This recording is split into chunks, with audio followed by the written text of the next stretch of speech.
Well, what a wild week it's been at the Brisbane Lions. Eric Hipwood couldn't take a mark to save himself and got dropped to the reserves. We reversed our recruitment of Joe Danaher and got a refund. And a packet of chips to go with that. Jared Berry was sent back to Ballarat and Chris Fagan was sacked because he doesn't know how to coach. Well, not really, none of that actually happened because we won! We won! We bloody won! Everything's coming up Millhouse!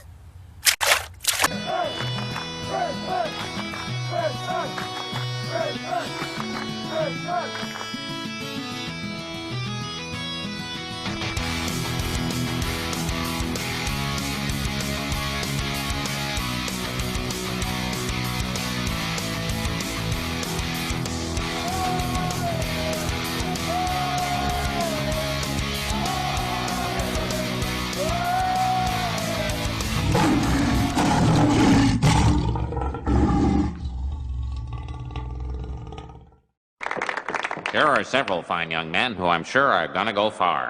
Aye, these minstrels will soothe my jangled nerves.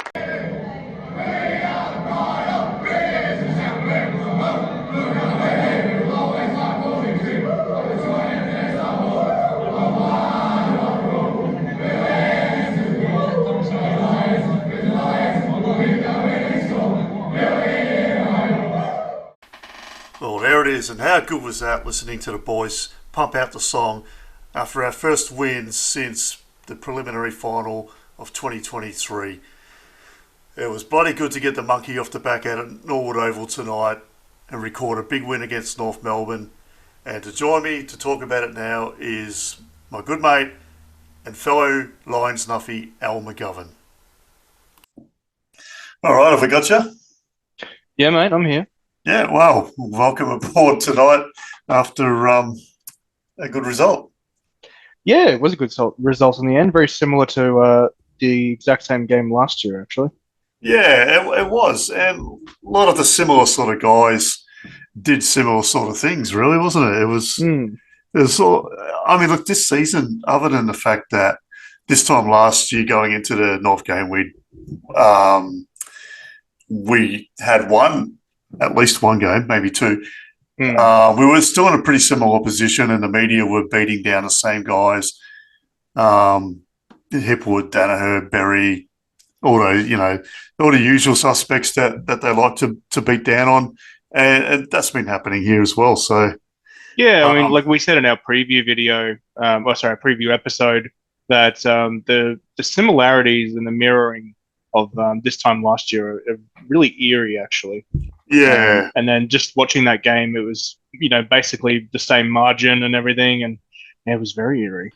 Yeah, and something, I don't know how significant this is to our fans, but that is ours in the Brisbane Lions, not us. Fair enough, we have fans. You and I. Well, actually, before I do go into that, I do want to say thank you to our listeners because we are just about to crack the 2,000 mark on Spotify. Yep. And Spotify listens and plays are accounting for just under 40% of our total plays.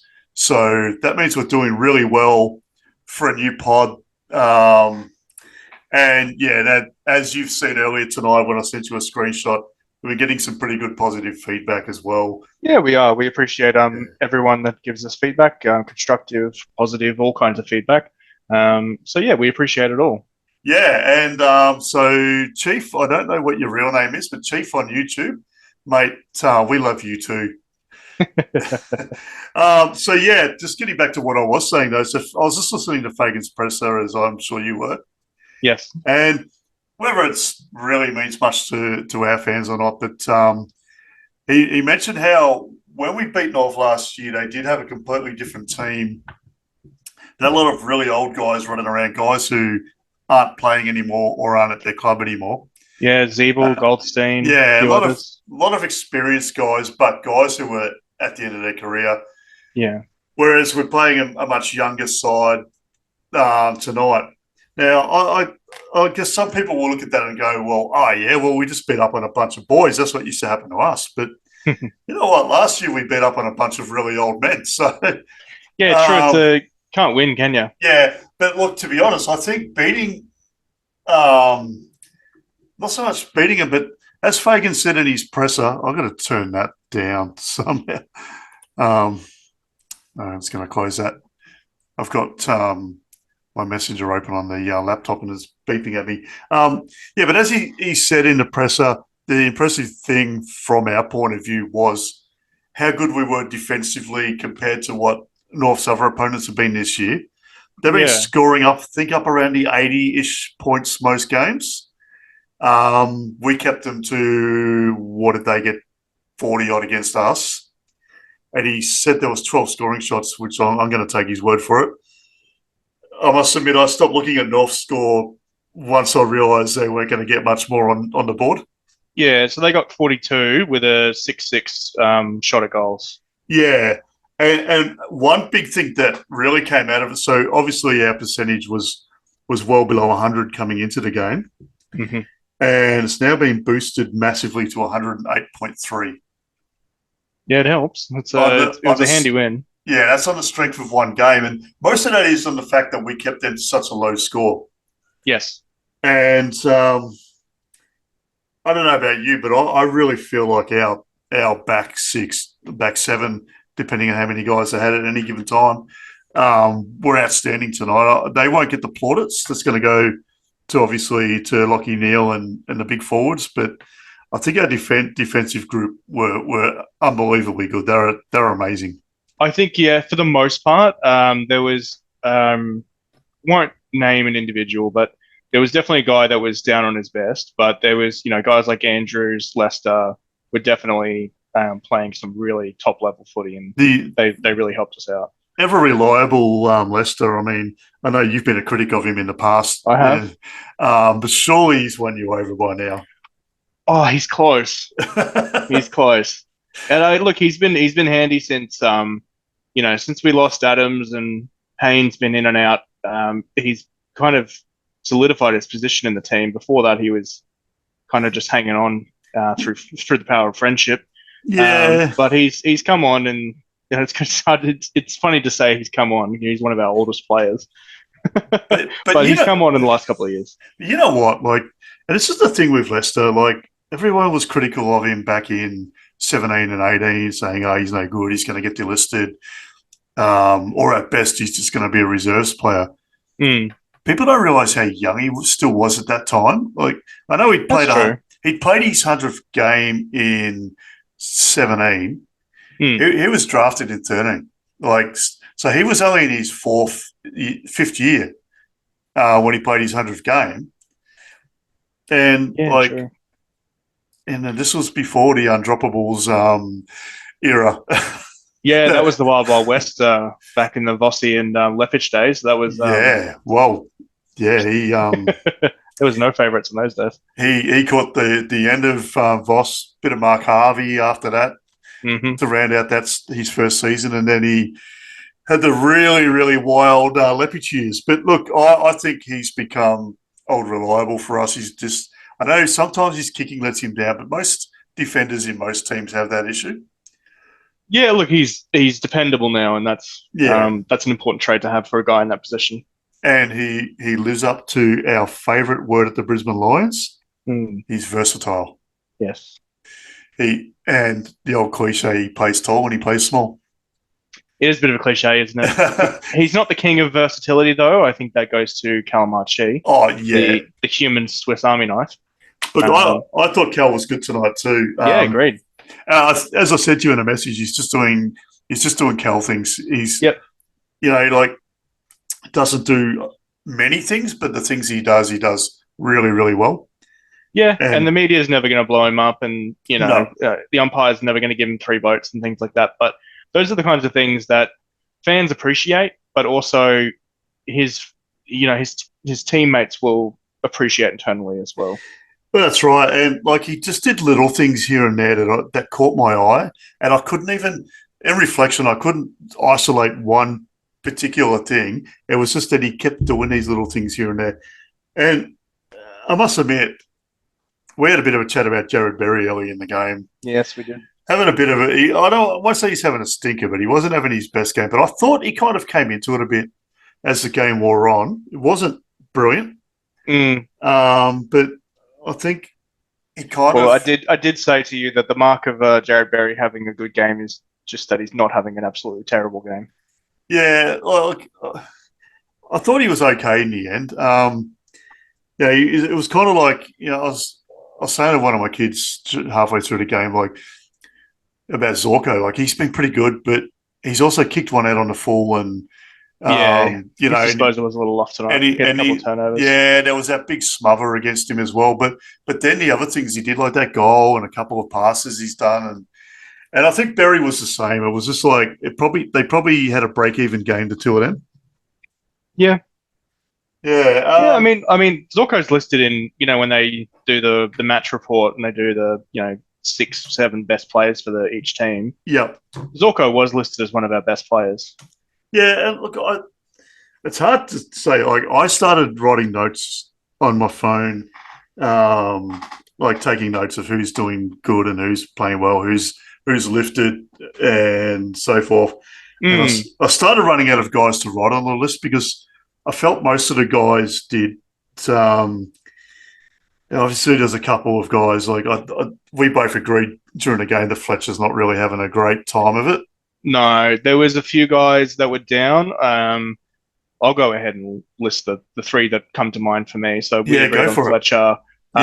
Oscar, obviously not having a great game. Yeah, we agreed on that as well season. during the game. And I think even Starcevic is a bit down on his usual output as well. Yeah, I think we judge him a little bit harshly. Like last year, I felt the same thing. I think if we don't hear his name mentioned very often, I really believe that's when he's doing a good job. Yeah. But he got a bit of the ball tonight. It's hard. It's really hard to judge a back pocket guy, isn't it? Yeah, they were just the 3 that jumped out to me as not doing their best. And I mean, Hipwood early on was kind of giving off that vibe as well, but he kind of had a good second half. Well, the thing with Hipwood, and I'm going to chuck Rayner and Bailey into the same basket, is they played like guys who were out of form, trying their hardest to get their form. Yeah, I agree with that. Hipwood absolutely got it back. Probably took mark of the year so far. I haven't really seen too many other games. Rayner nearly took mark of the year. So Rayner, I thought, didn't quite get himself into the game, but tried his hardest too. Bailey, I thought, got into it a bit till he hurt his ankle. Yeah, Rayner's the king of almost, isn't he? Yeah, he's just always been that guy. Yeah, he's always doing almost perfect things. Yeah, and he's just so close. Every round, every year, he's just so close to doing something absolutely incredible, and it just doesn't quite pull it off. Yeah, and it gives you the confidence to go, oh, next year he's going to be golden, and then it just never happens. But he does do incredible things sometimes. But he's always like, he'll take an incredible grab and then, jump on someone's back, and it'll slip through his hands, or something. It'll just go slightly wrong. Yeah, and you can even say not even next year. You can say next week, because I was watching it tonight thinking another week or two he's going to find his touch. And he's gonna be getting these one-touch possessions instead of fumbling the ball or just sort of tapping it to advantage of another guy. Because he did a lot of those little sort of taps to advantage for the other mids. And look, he's still trying to find his best form. He's still trying to be the player he can be, which we all know he has the potential to be. Yeah, and then with Bailey, it's he just takes He takes a second too long to make a decision sometimes. Like he'll do something incredible. He'll grab the ball, he'll break through 2 opposition players, and you go, oh, he's on here. And then you go, get rid of it, give it off to someone else. And then he just takes too long and just gets tackled, gets holding every time. Just sort of lingers. And that's a real Darwin way of playing football. Like up in Darwin, and you remember Darryl White was like this. He used to just take, and Bailey's like, it just takes the game on. But I think, like you said, he just lingers that little bit too long with it. It's like he tries to be the man. Like he's like, I'll put the game on my back, I'll get it done, and then he just takes too long. He's just a little too slow to get to the next passage, and he just gets pinged. 100% agree with that. And look, I felt tonight he started to put the don't argue away after trying it a couple of times early and got himself tackled or whatever. And then sort of later in the game, he sort of got a few cleaner possessions and didn't need to do that. Yeah. Yeah, but Charlie Cameron's another one. At 3/4 time, I looked at it and thought, oh, he's only had one disposal for a goal. That was in the opening minute of the game. I thought, oh, this is going to get ugly. He's going to really cop it. But in the final quarter, I thought he really tried he slogged his guts out to work his way back into the game. Got involved. Yeah, that's basically what Fagan said as well. You know, he kind of just got back into his form just as the game was kind of wrapping up. Yeah, and even though his shots at goal he missed, I mean, he's going to miss some. He misses. Yeah, of course. He's not always going to be a perfect kick for goal. And, I mean, look, I can't think of another small forward who ever kicked every single shot at goal they ever had. Doesn't exist. No, I mean, you know, I think of guys like Eddie Betts, Stephen Milne, Peter Dacos, even, God forbid, like... Oh, we don't use the D word on this podcast. I know. It's all right. You can hit me up with a fine for that. Yeah, that Peter guy who wore 35 for Collingwood back in the 80s and early 90s. Like, even Richard Osborne, who was he kicked 500 goals for Fitzroy as a small forward. Yeah. They never nailed every single goal. They were probably around a 50% mark themselves. So I think we judged Charlie Cameron a bit too harshly because at his best, he is the best small forward in the game now. And really, who else is there? Yeah, and look, at the end of their careers, you don't remember the goals they missed. No.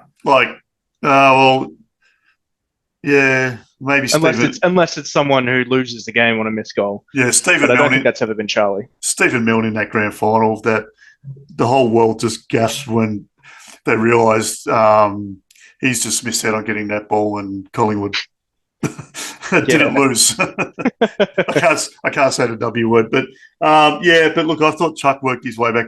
I actually had on my notes, I just wrote Chuck with a question mark at 3/4 time. Yep. I thought he worked his way into it. But yeah, like, just getting back to my notes. I thought Answorth and McCarthy, as sort of at opposite ends of the ground, were up and about a lot and sort of were pretty creative, did some good things. They weren't constantly in the game. But I thought Answorth was pretty serviceable. Yeah. I thought McCarthy was pretty good without being elite. Like, he was good. Like, he I don't know how many he kicked. I think it was about 2. At least 2, yeah. Yeah, but he made a lot of other things happen. Like, he was a good connecting player. And that's another thing that he's really good at as well. Yeah, and like with both of those guys, sort of as you said, they weren't elite, they were good. But, I mean, you're not going to give them Brownlow votes tonight, I wouldn't have thought. But, I thought that they were, it's a bit like Leicester, isn't it? They were reliable. Yeah. And you sort of looked at them and thought, all right, well, they're not going to let us down here. Probably, like Harris Andrews is another guy that we've already mentioned, who was like popped up plenty of times when North were up and about at one stage attacking us. Yep. Got some good fists in there, a couple of intercept marks. He set up one of the early goals that started with him taking an intercept mark as well. Yeah, and he's, one of the few guys over the last couple of weeks that I didn't think was being sloppy and was up and about. When everyone else was down, he was one of the, handful that was consistently giving it his all every single time, every single passage of play. Yeah, well, dare we say it. And he did that again. Yeah, dare we say it that him and Lachie Neale played captain's games. Yeah, I mean, Jonathan Brown would be proud of you for saying that. That's one of his favourite ones. Captain's goals and captain's games. I love Jonathan Brown, but I can't copy him as a commentator. He's a bit bland. He's like, it was our pre-season game against Sydney. He'd be like, Eric Hipwood, good player. Yeah, Charlie Cameron, he's fairly good. Lachie Neale goes all right. Yeah, I mean, he's no Jared Healy. One-word sentences. And it Dwayne is Russell. a goal. Oh, yes, Dwayne Russell, yeah. But they're both pretty similar. They both kind of do that. Yeah, we had Dwayne in the game tonight. He was really up and about. I think he loved reminding us of the fact that he's from Adelaide originally and played some football at the Norwood Oval at some point in his life. Yeah, I mean, I only heard him mention it about a dozen times. Yeah, I was going to play a drinking game with it, but by the end of the first quarter, I would have been paralytic. Actually, I thought the commentary was pretty good tonight. What did you think? Yeah, it wasn't too bad.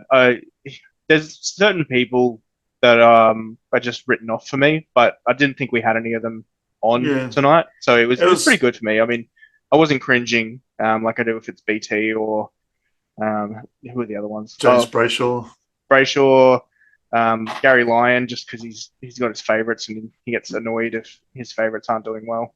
Yeah, like Alistair Lynch was a handy inclusion there. Sort of bringing in a bit of sort of local knowledge about. Did you hear when he predicted a passage of play?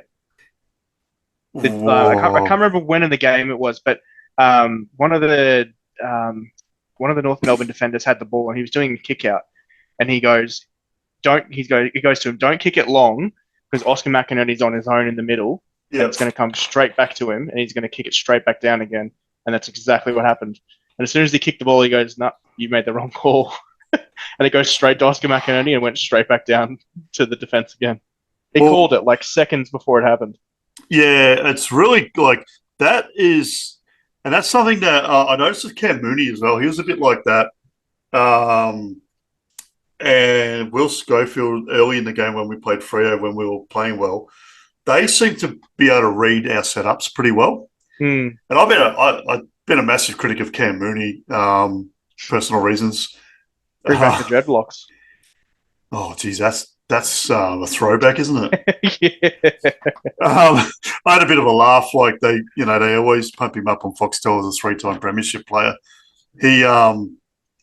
His first premiership, he was on the ground for 15 seconds and didn't get a touch. But last 15 seconds of the game. But no, look, I thought he was quite balanced and he picked out our setups and that really well. So.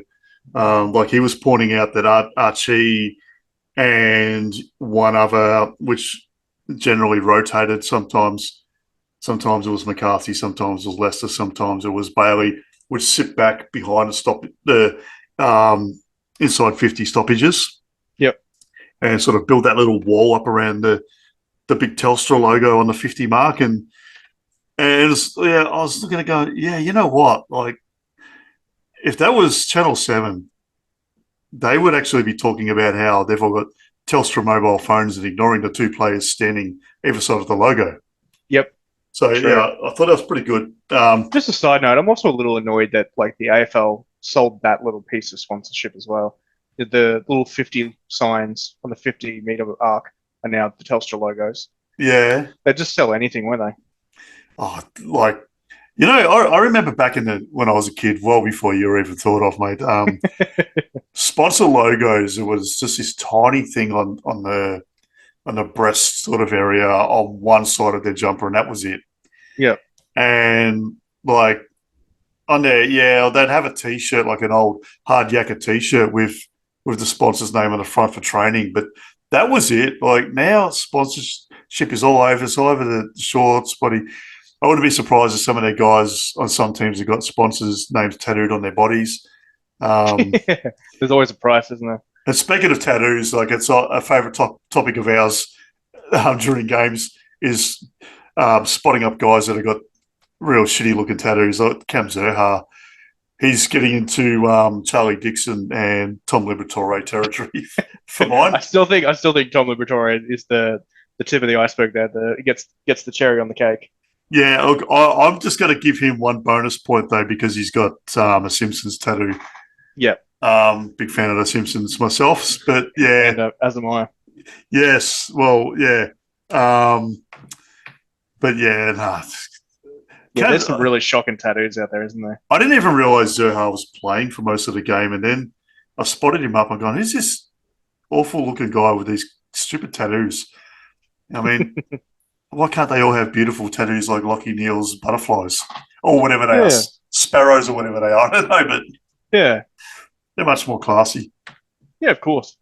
I thought that Nick Larkey was going to have a big game at the beginning, and I was like, oh no, he's going to be Because he normally does pretty well against us. Nah, see, what happened was I reverse jinxed him. If you recall, I yes. said he was going to kick 4. Yep. But also said he was not going to beat his opponent, who for the most part was Jack Payne. Yep. He didn't kick 4 because No, he only got 2, I think, at the end. Yeah, maybe. I can only remember seeing him kick 1, but I must admit I missed about 7 minutes of the game in the third quarter. I had to feed my hungry hordes. Yep. Teenagers suddenly forget how to cook when dad's busy. Yeah, of course. Yeah, but Oh yeah, I just checked it. There's no double goal scorers for North Melbourne. It was 6 individual goal scorers. So Lucky only kicked 1. I think he got a couple of behinds. That's probably good for them that they've got 6 options for goal scoring. But the guy who should have won the Coleman medal last year, only kicking 1 against a team that was winless going into it. Make of that what you will. True. But yeah, I obviously reverse jinxed him, and I'm going to take credit for that. Good. So yeah, nearest to the pin on the score prediction was Deb. We were a bit off, I think. Yeah. Yes. Yeah. She was pretty confident. She said over 40, didn't she? Yeah, I think she said 55 or 45. Yeah. Either way, she was closer to what we were. Although I think my prediction, I got the score prediction wrong, but I did get my Eric Hipwood prediction pretty close. Yes, well done on that. I think, look, everybody sort of had a feeling that Hipwood was going to have a crack, at least. Yep. And, yeah, Fagan himself came out in the press conference and said, look, he played really badly last week. And I think we all agree on that now. I think even Eric would probably agree. And even his first half tonight, to be honest, wasn't that great. I mean, you could tell the effort was there and the want was there, but the execution was pretty sloppy in the first half. Yeah. And then he came back in the second half, and I thought he actually had a pretty good second half. Yeah, well, effort and execution were the 2 key words that I had written down on my notes as well. So, yeah, and obviously we glossed over Lockie Neal a little bit, but I got that prediction right. He didn't get 30. True. No fault of his own. I think they realised Jimmy Tunstall was still there on the exercise bike and they better get him on. Yeah, I think they forgot about him. I think the cobwebs are starting to grow over his legs. Yeah, like the commentators were hot on that too. At one stage, I think they said that he's probably cycled about 5Ks. And yeah, I noticed Lockie had Jimmy's warm-up top on at the end of the game as well. That's a nice touch. Yeah, my partner walked in and she saw that and she goes, "That's Neil. What? That's not his name." She was very confused. She didn't understand the whole sub thing and how they wear a warm-up shirt and all that sort of stuff. Yeah, it's better to chuckle with it. Better than wearing a yellow vest, isn't it? Let's face it. Oh yeah, there was that early 2010s. Yeah, back in the day, back when guys would get their debut and sit on the bench until 1 minute to go with the vest on, and then they'd be brought on, and you felt for them. Yeah, well, I mean, famously, that was Lockie Neal's first grand final experience for the Dockers. He was the guy wearing the vest. Yeah, and you know what? When you look at how badly the rest of his teammates kicked in the first half of that game, maybe they should have got him on earlier. Couldn't have hurt. Yeah, but anyway, that's just ancient history from another team. Yeah, that's just ancient history from a club that's never going to win a premiership, and I am going to die on that hill. It is not a very difficult hill to die on based on the evidence at hand. Hey, someone's going to clip that, and in 80 years, your face is going to be red. Yeah, well, I mean, let's face it. There'll be a couple of Freo supporters that I would say are acquaintances of mine who like to blame Nick Nat or Harley Reid being on the back page of the West for Freo's woes when they haven't won a flag ever. But you don't want to get on the wrong side of Freo fans, mate. You're going to get 3 angry letters if you do that. Oh no, they're up and about at the moment, aren't they? But yeah, they are. I have to dig at them. Big game for them this weekend against the Blues. Yeah, I was going to say where it's being played. Of course, I know where it's being played. Every game is being played in Adelaide, somewhere in South Australia. Yeah, look, you kind of want both teams to lose, but I guess the lesser of two evils is probably Freo. Yeah. I know you're not a big Carlton fan. No. You dislike them more than you dislike Freo. I dislike them more than just about anyone. Collingwood's top of the list for me, even before last year. Yeah, look, I guess for us old Fitzroy people, it's kind of like Fitzroy, Collingwood, Richmond were sort of those working class inner suburban teams. And then you had your Melbourne and Carlton that were the toffs. The rich kids. Yeah, and then like when Fitzroy played at Princess Park in the 80s, early 90s, Carlton sort of shafted him with a few things. And Sounds about right. yeah, ironically, Hawthorn also were a co-tenant there in the 80s and early 90s when they were the best team in the comp, probably the best era of any football club in the game's history. Oh, extremely dominant. And they also got shafted by Carlton. So, yeah. There you go. That's a little history lesson for you. Yeah. Totally irrelevant to the Brisbane Lions. But, yeah, all right. So what are your takeaways from the game, like other than what we've talked about? Anything else interesting? I mean, I've got my my crosses that I was working on. I think maybe we should get into that. Yeah, do you want to jump into them and then I'll give my ticks? Yeah, because my takeaways are my crosses, I guess. I mean, I had some good takeaways as well, but they might get covered in your ticks. So I'll just start with my my crosses. So I've got 5 crosses. The first one was sloppy mistake.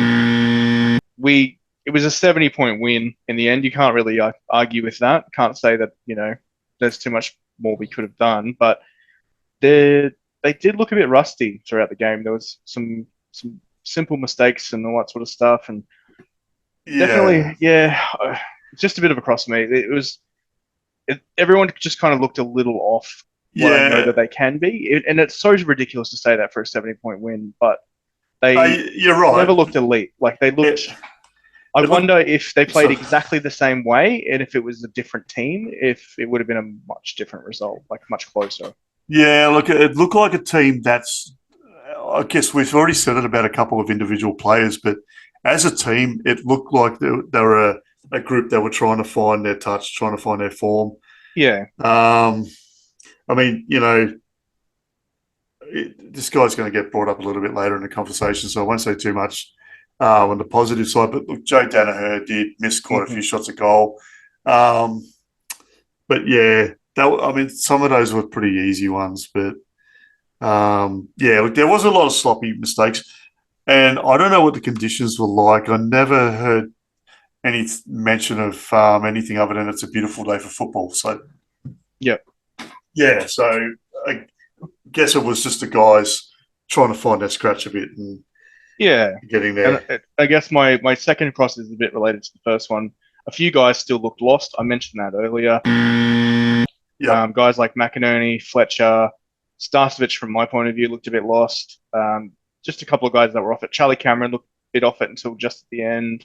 There was no one. There was only a couple, I should say, not no one. A couple of guys that looked like really switched on from the beginning, and they had a fully switched on game all the way through, like Lockie Neal. And a couple other guys. Harris Andrews. Well, it's like we haven't mentioned this guy yet, but like Hugh McCluggage, I thought wasn't really on early. I know he worked himself into the game and was probably the leading ball getter on the ground by the end. He was, yeah. But yeah, like I thought he wasn't his usual self for a fair bit of the game. But I don't know. There's probably a few other guys. Like you said, the big O, and like Tristan Sherry absolutely dominated Oscar. Yep. Which is, I play fantasy footy and I've got Sherry in my team because he was a bargain buy. Yep. And I could that afford. Worked well for you, though. Yeah, I could afford him. He got 100 plus ranking points. But having said that, Eric Hipwood, who's probably never won a ruck contest in his life, beat him twice tonight in ruck contests. So, well, that's always a plus. Yeah, and I grabbed the free kick out of him from one of them as well. So, wonder how many career hitouts Hipwood has. I would dare say he didn't even really get the hitouts in over those contests. It was more he sharked the ball out of Sherry's hands for the first one, and then Sherry got the ball and grabbed it, and Hipwood pinged him for holding the ball. So. I'm still going to say he's on 0 hitouts. For his career. Yeah, we'll have to look into that, hey. Yeah, That'd yeah, be an interesting one, just a bit of trivia or something. yeah. You keep going with what you were saying anyway. Yeah, so just moving on to the next cross. So my third cross is wasted opportunity. And I mean, yeah, look, we did score 112 points, but we kicked 16-16.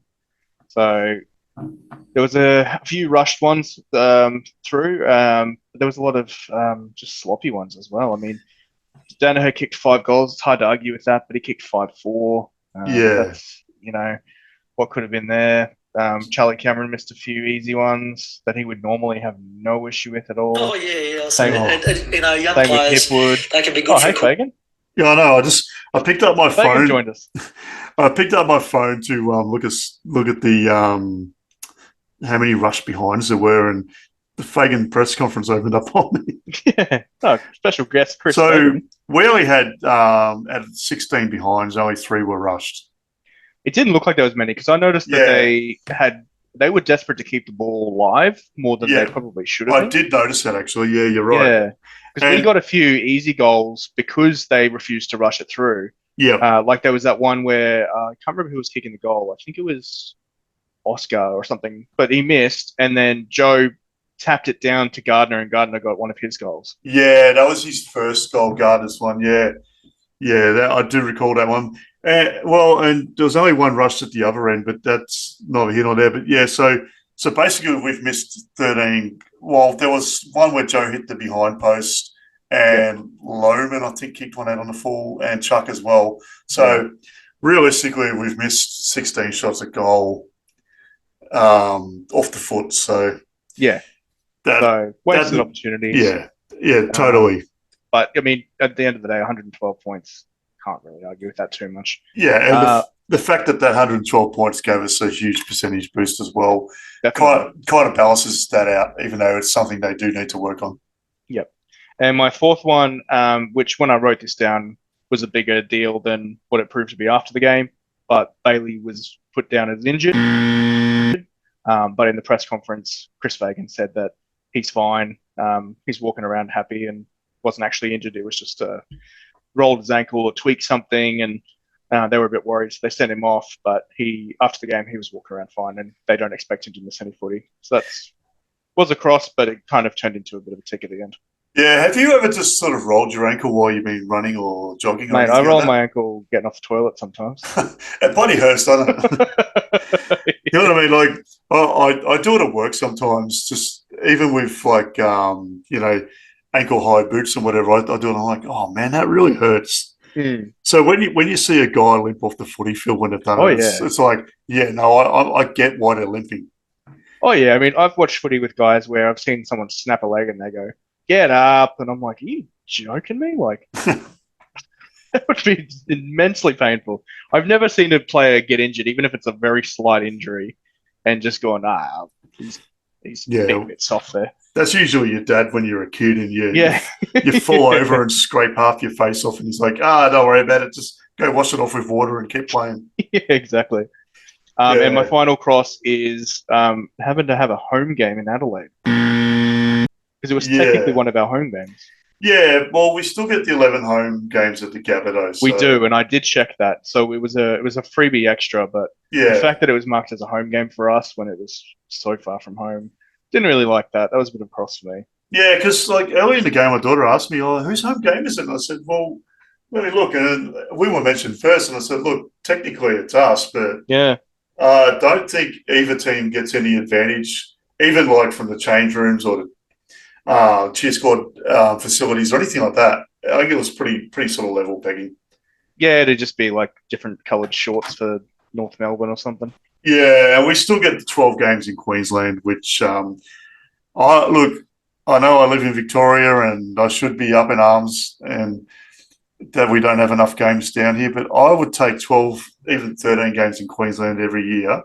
Oh, yeah. Over having a game at Geelong or Ballarat or somewhere like that. Oh, thank God. We're not back in Ballarat this year, are we? We missed a couple, thankfully. No, we don't have... So, We don't have as many games in Victoria this year as what we should have. We definitely don't have enough at the MCG.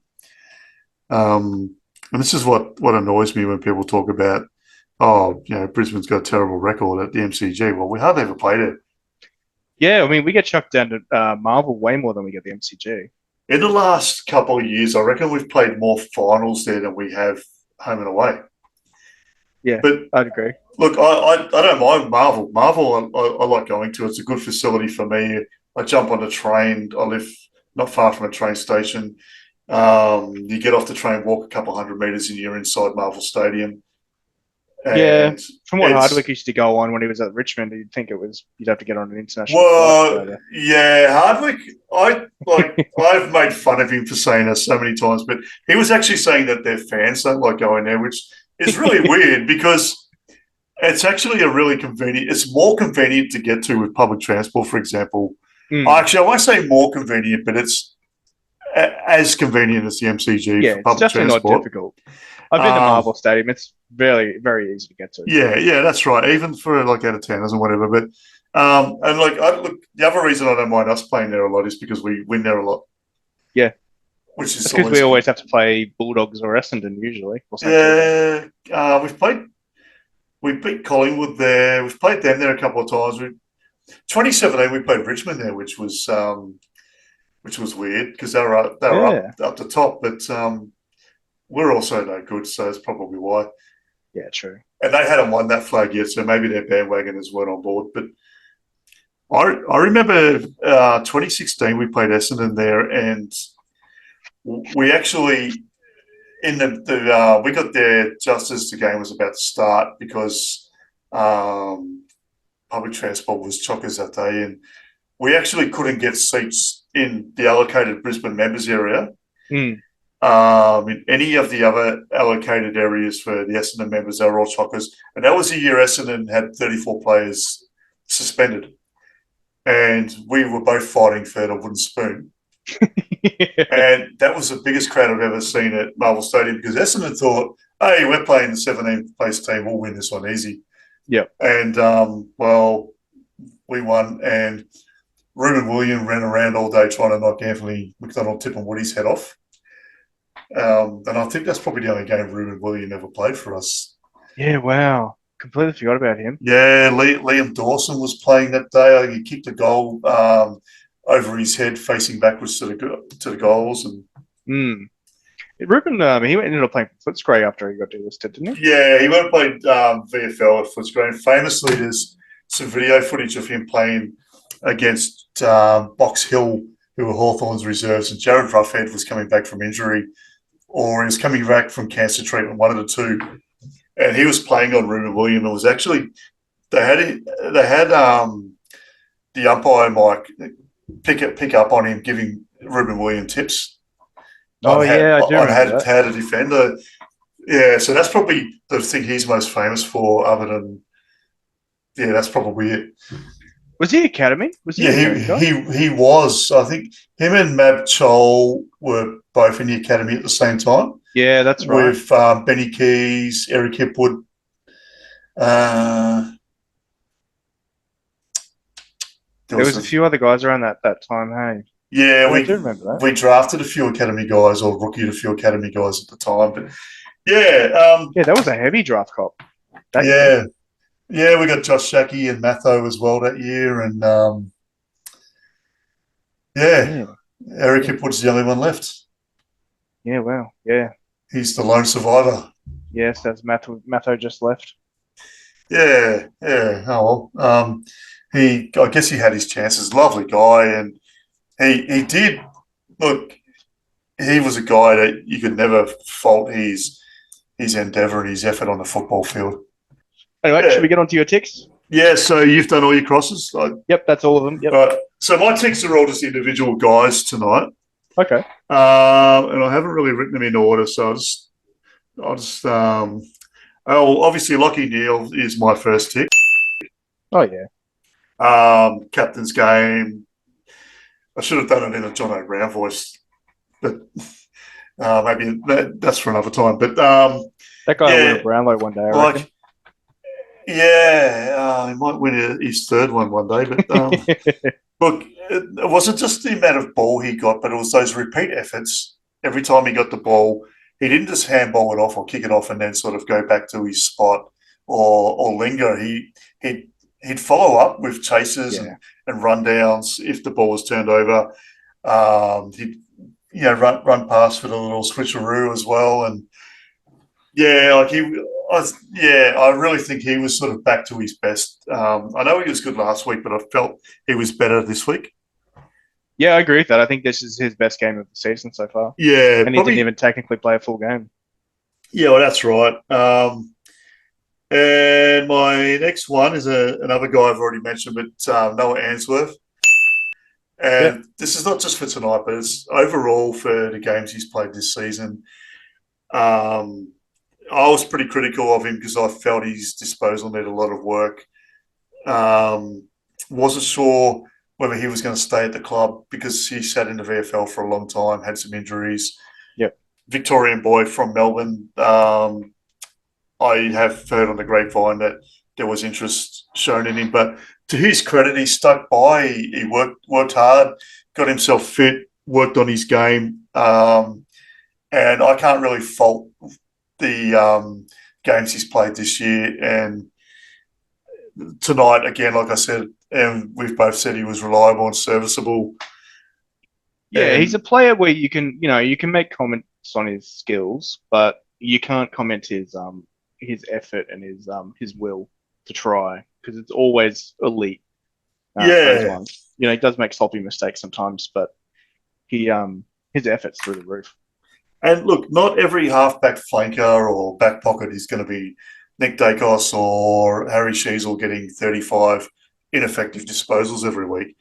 That's not what being a defender is about. And I think he has a really good balance this season in particular of when to defend and when to attack. Yep. And also when to support another guy who's in possession of the ball as well. Yep. And that's obviously maturity. He'd be, 23, 24 now? Yeah, about that. Yeah. So that's a tick for me. Yep. My next one, and if you disagree with me on this, you're a liar, is Kai Lohman playing a full game. Mate, did I or did I not say this is what needed to happen? Yeah, and have a look. Like he dropped in and out every now and then, and young guys are going to do that, especially when they're not getting a lot of game time. But he's like, he just did not stop. He was like the Energizer Bunny. I don't know if you're old enough to know what I'm talking about, but of course. He is something special, isn't he? Yeah, like he showed tonight on that body of work tonight that he's, and I guess in the VFL last week against obviously lesser opposition, but he showed that he has got what it takes. He's just got to fine tune that and keep. He just needs a run of games together. Yeah, and commentators, I reckon, might have been Mooney, might have been Lynchy, said they've got to. Yeah, the club's just got to give him a run of 5 straight full games. Mate, I've been saying it since our first episode together. Oh, look, if you had $1 for every time you've said that, you'd have at least $7. Yeah, exactly. I've been saying it since last year, since his debut. Yeah, well, that's right. Ever since we drafted him, I was like, this kid is going to be electric, but he needs to go. And they can't make him the sub again, surely. Yeah, we can't go back to that. What was the first message I sent you while we were watching the presser at our respective houses? Was when Fagan said, "Oh, it was good to see Kai Lohman play a full game tonight." Yep. Well done. And I was like, "Yep." He called it, didn't he? Yeah. Oh. He said what no one else was thinking. Yeah, exactly. Yeah. No, that was very satisfying to see him get a go, and I was so worried because we saw what the ins and outs were, and we saw that Tunstall wasn't in, which is good because I wanted Tunstall in the team. Yeah. But I was worried that he was going to leapfrog Kai, and Kai was still going to be, the sub, and he was only going to get to come on for a quarter, and but they made him main team, and I think he definitely showed that he maybe hasn't solidified his spot. That might be a little early to say that, but he definitely deserves a few more games at least. Yeah, and Yeah, obviously he needs to be consistent with that now while he's getting a run. Definitely. And it's basically incumbent on him now to say, well, all right, I'm in the team. You got to try and wrestle me out of the team, Jared Lyons or I don't know who else really, Reece Torrent or whoever else is wrestling for that same position, Jackson Pryor. It's up to you to push me out because I'm going to keep delivering at a level that demands me to stay in the team. And I think I said the other night too, just on Tunstall being the sub, I didn't really have a massive issue with that. Mainly, and my main thing was because, well, the other guys named on the bench, I didn't want any of them to be the sub. Yeah. Archie, McCarthy, Lohman, obviously. I had no issue with Tunstall being the sub. Yeah. I don't like the same guy being the sub every week. No. Because then, if they're not developing in the VFL, if they're doing that, or they're not getting a chance to showcase what they can actually do. That's so I think right. you got to rotate their position a bit. I don't mind Tunstall, getting his shot as the sub this week, but if he's going to be the sub for the next 6 weeks, I think that's going to hinder him more than it's going to help him. Yeah, that's right. And so my this is number 4, I think. Tick is, and we've talked about this guy a fair bit over the last few weeks. I think he got into the ticks a few weeks ago when he had a good game against Freo, and he had like we've said, he had a really good second half tonight. Was Eric Hipwood. And one of the things that was noticeable for me, which I didn't mention earlier, you may have, I can't remember, I'm getting old, and I'm not an elephant. When he had the ball in the first half, if he was taking a set shot or he was taking a field kick from a mark, you could see he wasn't backing himself in. He was sort of, his eyes are darting around. He's like, oh, do I take this kick? Do I handball it off to a runner? What do I do? Do I go short? Do I go long? Second half, you could just see that changed. He was backing himself in. His body language was completely different from the first half to the second half. Yeah, and obviously more so for me, other than the fact that you can see his confidence is coming back, which is a massive tick. It was just a fact he's hitting the scoreboard, he's clunking contested marks, winning contested possessions. And I know we talked about it the other night, saying that he's in front of some other guys statistically, but the statistics were still pretty low. I think he bettered that tonight. But there's a caveat with that. He now has to do it against better quality opposition. And that's the thing with everyone we've spoken about tonight is, geez, correct. It was good to get a 70-point win. Everyone looked like they were getting their confidence back, but it's a big season ahead and it's a big test next week. Yeah, well, that's right. I mean, a week ago, Fagan said there's still 20 games to go. Well, now there's still 19 games to go, but potentially as many as 22 or 23 if we make finals and keep winning. But let's just focus on the regular season, to use an American term. And, it's the same with all of them. But, look, I think Eric Hipwood, he's a confidence player, and he got his mojo back in the second half, got on the scoreboard. I agree with that. And it's hard to argue. I mean, he's the second highest goal scorer for the game. It's hard to argue that he had a bad game.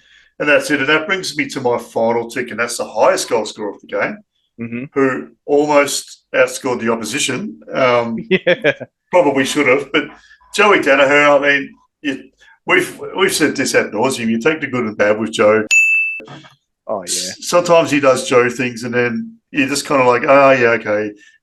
It's frustrating. But then he does the amazing things, like, he'll miss a goal from 20 out directly in front, but he'll bang one from a boundary line on his wrong side from 65 out. Yeah, while running. Yeah, running backwards on broken glass barefoot, and then sometimes he'll get tackled from playing on by a first-year player.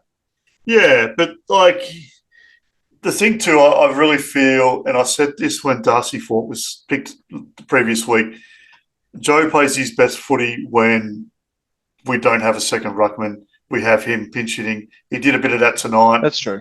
He has that freedom to sort of roam around a bit more. He not as much tonight because he wasn't really required to. But when when he's pinch hitting in the ruck, he gets down back and gets a few intercepts. Even hits a few tackles here and there.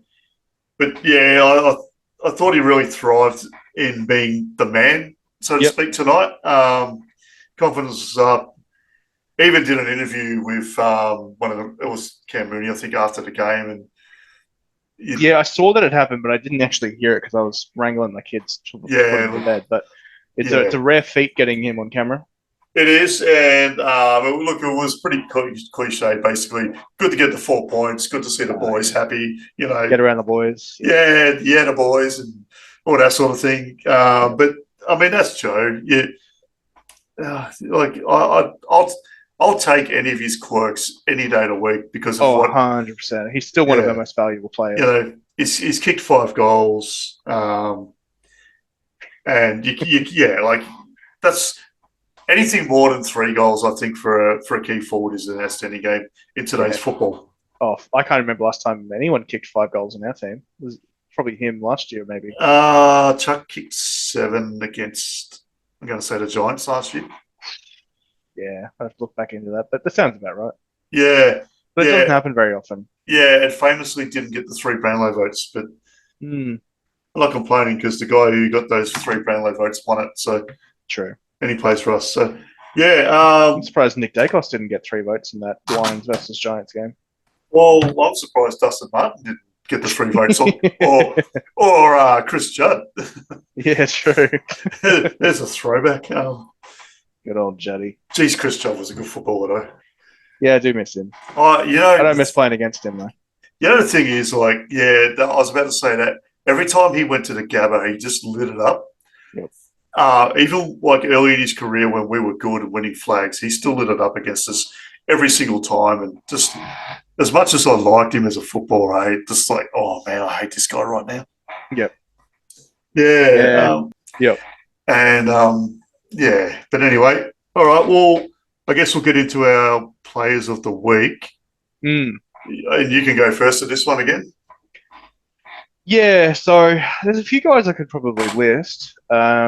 I mean, the easy one's Danaher, 5 goals. 9 shots on goal. That sort of stuff doesn't happen very often, particularly our team. Our goals usually get spread out a bit more evenly. Yeah. And I mean, after him, he would kick 3, and then there's about 4 or 5 guys that kick 2 each. So there's a pretty good spread even still, but it's going to have to be Danaher for me with 5 goals. Yeah, agreed. I've got him written down on my whiteboard as well. So yeah, I don't need to say anything more than what I've already said and what you've already said on that. And we could have gone for the easy one and just said Lockie Neal. And that's the thing. And I've said it before. You could go for the guy that gets 30 touches every week, but then you got to juggle how effective are the 30 touches and stuff. But 5 goals is 5 goals, mate. That's always going to be effective. That's it. Look, I could have made it a case for Harris Andrews as well. I think definitely in the wash, maybe Kai Lohman and even Hugh McCluggage. Like as I said, I felt he worked his way into the game. Probably as Neil slowed down a little bit, McCluggage picked up the pace and sort of took off from there. But yeah, look, I agree. Joe Danaher's my player of the week as well. Yeah, which at the moment takes him equal with Archie on 3 points on the leaderboard. And isn't it so funny that we in our first game we both I think we both picked Archie. Yeah, and it was purely just because he was the only guy given the effort and he was the only guy trying. He didn't even do anything flashy. He was just trying, and he got our votes. And now it's this week, and it's like we had to really pick 6 or 7 guys, and then we ended up with the guy who kicked 5, 4. So I mean, it's been a big turnaround since then. Yeah, I mean, hey, you could even almost say that Chris Fagan was the player of the week. Oh, didn't he look animated in his press conference? Big smile on his face. Yeah, he was all over it, but yeah, some of his little zingers, like we said about, it was great to see Kyle Lohman play a full game. I thought that was a good one. All right, so I guess we'll wrap up this part of the chat. Yeah, I think we'll come back next week to preview the Melbourne game.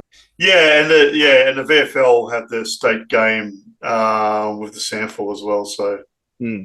Yeah. And yeah, I guess I'll just go for the sample because they got one of our old players in their team, one of our old academy players. So the VFL can get stuffed because they got none of our old guys in the team. True. Yeah. That's a good enough reason, I guess. Yeah. All right. Well, let's finish up. I'm going to get Deb in for a short chat as well. All right. No worries. Take All it right, Ash. easy. Always good talking to you, mate. I'll talk to you again soon. Yeah, same. Have a good weekend. You too, man. All Bye right. bye. Cheers, mate.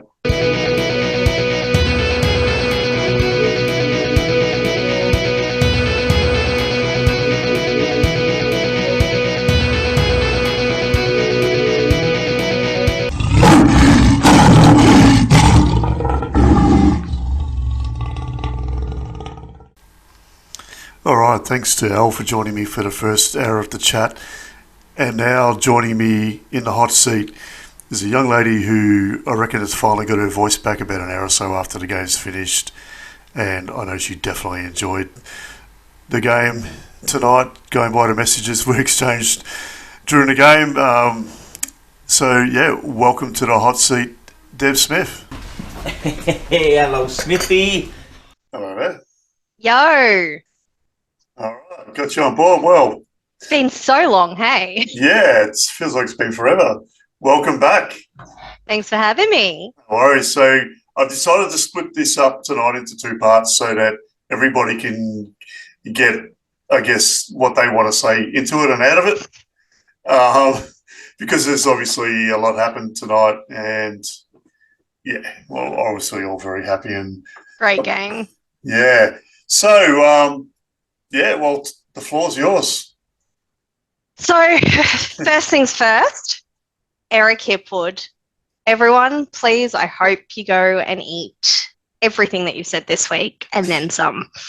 Because he's done exactly what we all hoped he would do and kicked a couple of goals and just gone through some of the stats for him, and I'm just going to read them out. 3.2 goals, 14 disposals, 11 contested possessions, 3 tackles, all inside our forward 50, 7 additional score involvements and 10 pressure acts. Yeah. As a direct comparison, let's look at Nick Larkey's stats. 1.1 goals, 6 disposals, 2 contested possessions, 3 marks and 6 score involvements. Nick Larkey also had Jack Payne on him, though, who was super, super good tonight, in my opinion. But, yeah, so I spoke with Al earlier about Eric Hipwood, and we sort of both agreed that he started off a bit rusty and slow, took a while to get himself into it. He looked like a man that was down on confidence and was struggling for form, but he looked spooked. Yeah. Almost. Yeah, like if he was taking a shot or doing a field kick or whatever early on, he generally sort of his eyes were darting around and that sort of thing. But his confidence grew as his form started to come back and nearly took the mark of the year. Probably is at this stage of the season, I'll say, yeah, it is. That's probably the best mark I've ever seen him take. I mean, that's a big call, but he owned that in every second that was involved. Yeah. Yeah. And I was so proud of him. He's the thing now with that is he's got to do it consistently to keep the throng of doubters happy. You know what? But Jake's mentioned something today in his press conference. And I hadn't really thought about it in the lead up to this because there was so much hoopla over how poorly he played against Collingwood.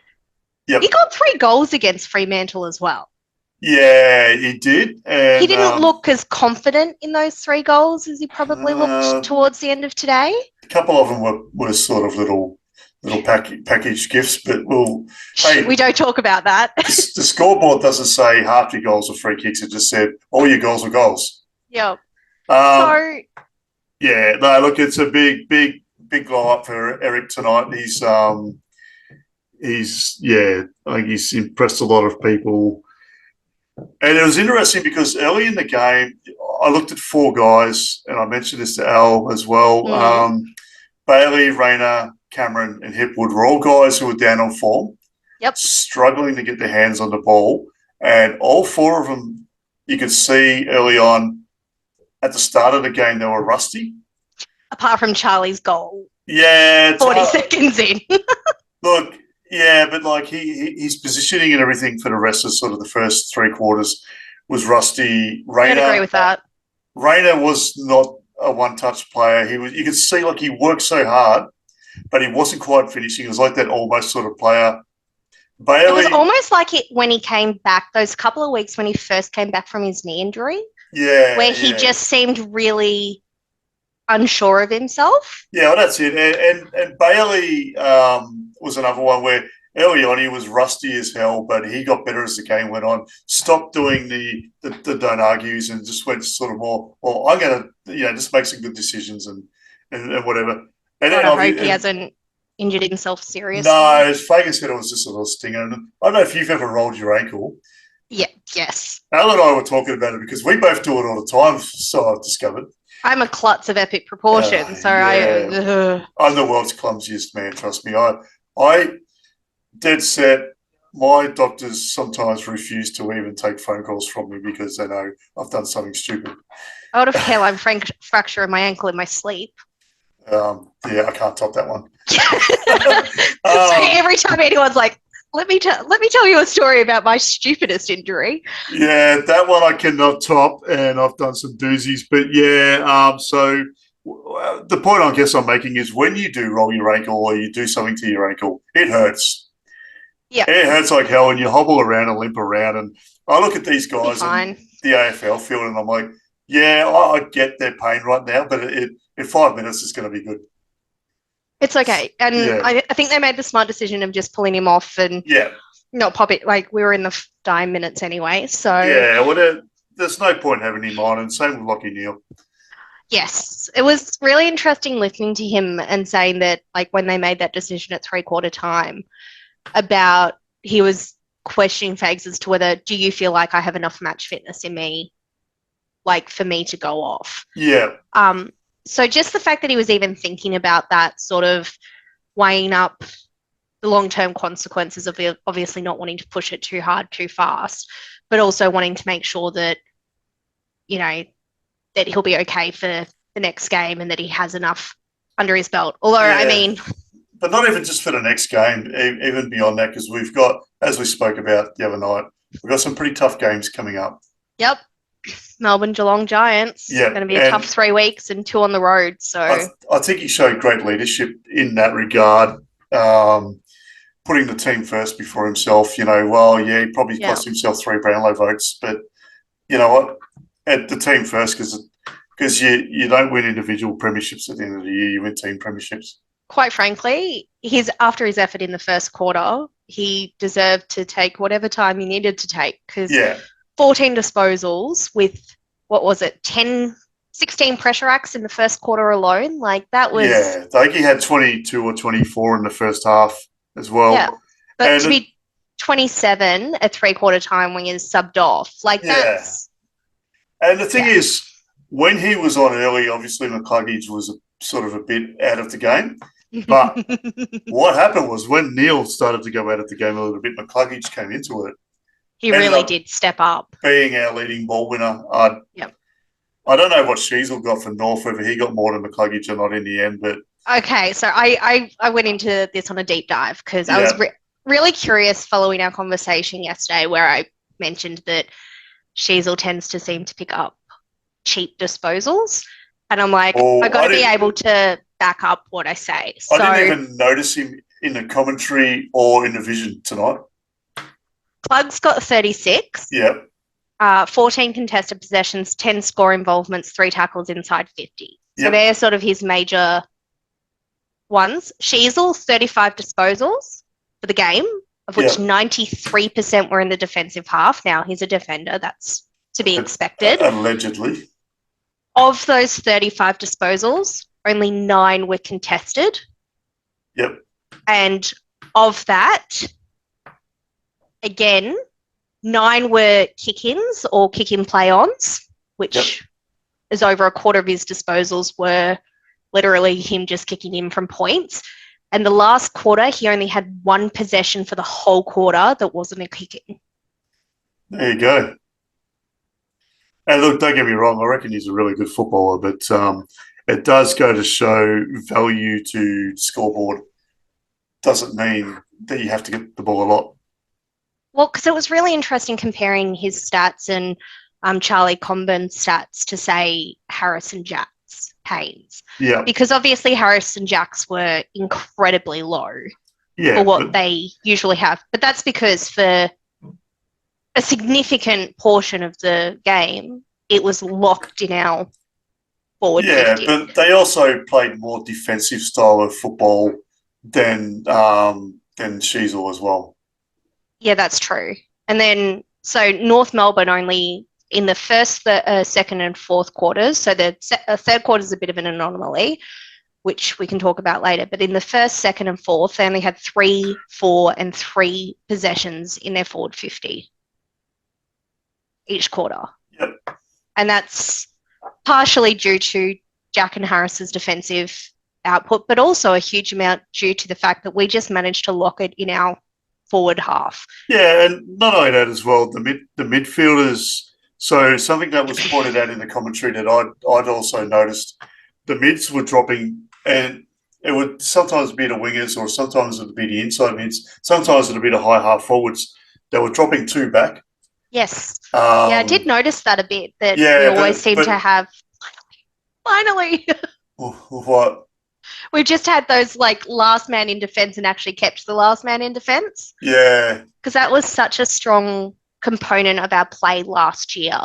Yep. And I felt like we haven't had that at the start of this year. Again, a lot of that has to do with the fact that in the first couple, well, particularly the Fremantle and Carlton games, it seemed like we lost half our defensive line by half time, both games. The other thing of that is, and we've talked about this previous to you coming on in previous weeks, we've got a new defensive coach this year. We do have a new defensive coach this year. Who wasn't a defensive coach previously, but he was a very good defender in his day as a player. Yep. And if you look around, and I've coached a lot of football, been coached in sports, a lot of sports, you get a new man in charge. It takes you a while to adapt. You start a new job, or you get a new boss that brings in different ways of doing things. It takes a while. And it took us, like last year, Jed and Murray Davis swapped over. Yep. And it took them probably 3 or 4 weeks to really adapt to Jed's way of doing things. It's pretty accurate, actually. Yeah, and look, that's what happens. That's football. Like you look at Richmond this year with Adamuze's style of play. That took them a few weeks for it to click, and it's starting to click for them. Hopefully, it doesn't click for much longer because it's them. Accurate. What else? Do you want to just say I was quite impressed by Charlie Combin's effort for North Melbourne? He was pretty good. He was pretty good in defence, particularly I was listening to Clarko's presser. I didn't realise he'd been off the full year. Yeah, he had an injury after he kicked those couple of goals against us. Yeah, so for some reason I thought he'd come back a couple of rounds earlier. And then he'd just gone out for a week and was just being managed, but I must have been thinking of someone else. So for this to be his first game back and to have kept him in sort of a defence role, when obviously prior to this he was, more that forward style role, I was quite impressed. Like he had, I think, 13 intercept possessions, which despite the fact that he was matched up for Joe for the game and Joe got over 5 goals, so bad for Joe. I was actually really impressed with his effort. So he's one I think I might watch a little bit going forward. A lot of his intercepting as well was not just like getting cheapies out on the boundary line either. No. They were in direct traffic and that sort of thing. So 9 contested possessions too. Yeah, so all of those he had 96% of his possessions were defensive possessions. So it wasn't, like I call Harry Sheasel's cheap possessions. He was probably, realistically, I can't think of any other. No, I'm trying to sort of rack my brain. I can't think of any other North player that got regular sort of pump ups in the commentary other than him, and he deserved it. Sherry, their ruck, got quite a bit. Yeah, but I genuinely think Charlie Combin's effort was more impressive. Probably not as noticeable for me with Sherry because I was already paying particular attention to him. I mean, I've got him in my fantasy team for a start because he was. I needed an extra ruckman and I could afford him, and it was like, well, Todd Goldstein's Like, I'll take you. Yeah, Todd Goldstein's not there anymore. So, but also because I really think he beat the pants off Big O tonight. Yeah, he did. He actually. I think the Big O's having a bit of a rough start to the season. I mean, he played a really good defensive role for us. Yeah. Which was weird seeing him in that sort of position. But if that's a change to how they're wanting him to play, I suppose he might be settling into that. But yeah, no, I was impressed with Sherry tonight. Yeah.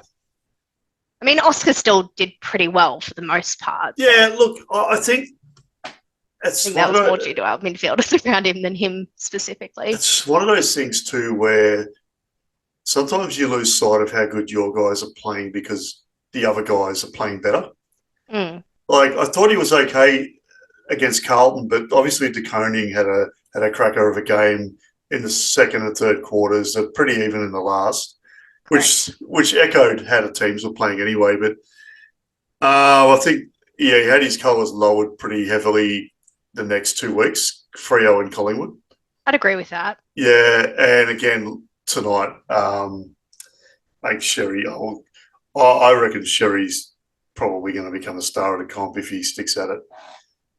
Hey, we might be able to poach him in a couple of years when he's we'll just poach everyone. When he's matured and hit his peak. Yeah.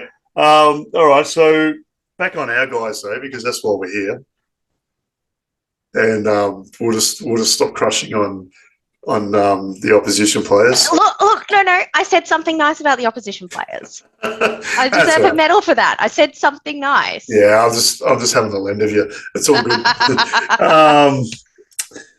Yeah. So, which one of our forwards do we want to crush on the most at the moment? Danaher 5, Hippie 3, Charlie 2, Link 2. When we do Pie 2, which I was stoked about. When we do eventually wrap up, you're going to have to pick your player of the week. I'm not going to tell you who Al and I have picked for ours because I don't want to influence. So we don't do votes. We just do a player of the week. And then you got to pick one. And yeah, we don't necessarily go for the guy who got the most possessions or kicked the most goals or whatever. Well, it's hard because the guy who got the most possessions is my favourite player. So, yeah. Well, anyway, that'll be the last thing we do. One of the last things. So, what other things did you take out of the game then, from our point of view? I was actually really impressed with how we played, particularly in the first quarter when North Melbourne was really bringing it. There was at one point, Fox Footy's little pressure meter where both Brisbane and North Melbourne were both in the elite category and both at the absolute tip end of the elite category. Yeah, they were both 200 plus if we're talking about the same period of the game, yeah.